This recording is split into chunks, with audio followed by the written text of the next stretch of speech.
На самом деле гипнотизер — это самый обычный человек, овладевший необходимыми знаниями, навыками. Конечно же, нужен определенный талант и нужно много практики. Вот следующее такое заблуждение, что не все люди поддаются гипнозу. На самом деле квалифицированный гипнотизер рано или поздно сможет ввести в гипноз любого согласного, это важно, именно согласного на это человека. Просто для этого нужно учитывать, чтобы была соблюдена совокупность многих факторов. Это должна быть мотивация и настрой самого человека.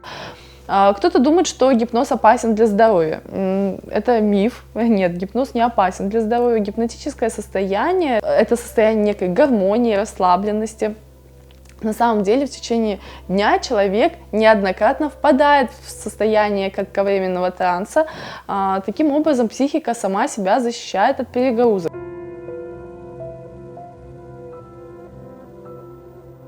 После просмотра популярных ТВ-шоу многие думают, что в глубоком гипнотическом сне человек полностью подчиняется воле гипнотизера. Но, во-первых, это состояние гипноза, а не состояние сна, это разные состояния. А во-вторых, человека нельзя полностью подчинить чужой воле. Ни под каким гипнозом человека нельзя заставить сделать то, что расходится с его чувством самосохранения или моральными принципами.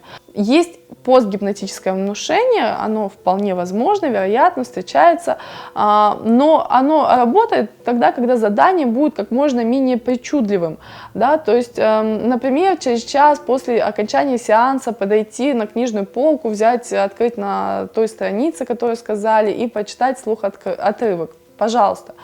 Но если у человека мы спросим, что его потянуло совершить эти действия, он объяснит, что не знает или выдумает что-то правдоподобное.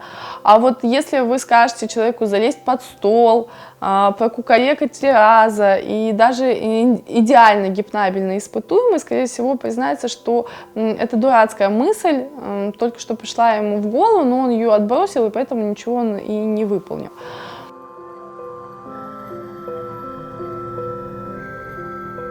Гипноз бесполезен для сыщиков.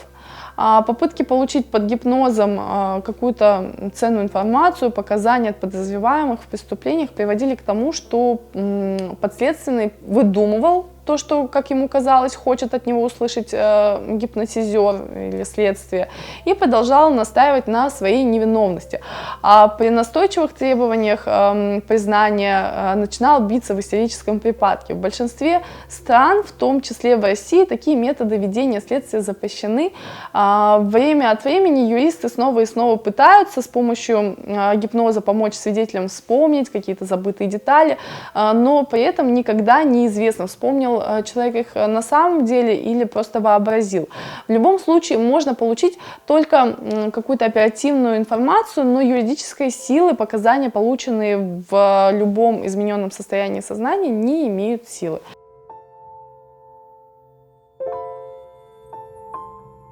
Если вы этого хотите, то это элементарно. Загипнотизировать человека, знающего, что его собираются как бы усыпить, без его согласия невозможно. А если вам начнут, скажем так, заговаривать зубы на улице, имейте в виду, что всякие подозрительные личности, что бы они ни делали, никакой их гипноз не сработает моментально. Для этого нужно достаточно времени, чтобы... И это время у вас, если оно есть, его достаточно, чтобы понять, что с вас пытаются, скажем так, вам что-то или пытаются всучить, или наоборот у вас изъять. Самый большой миф, что гипнозу поддаются люди слабовольные, но все с точностью да наоборот.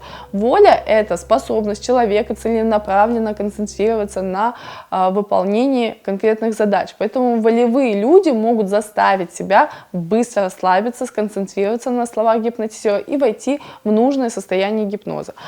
А вообще гипнозом в благих целях может и должен пользоваться только врач-психиатр или врач-психотерапевт, который прошел соответствующее обучение, и это один из его инструментов в арсенале.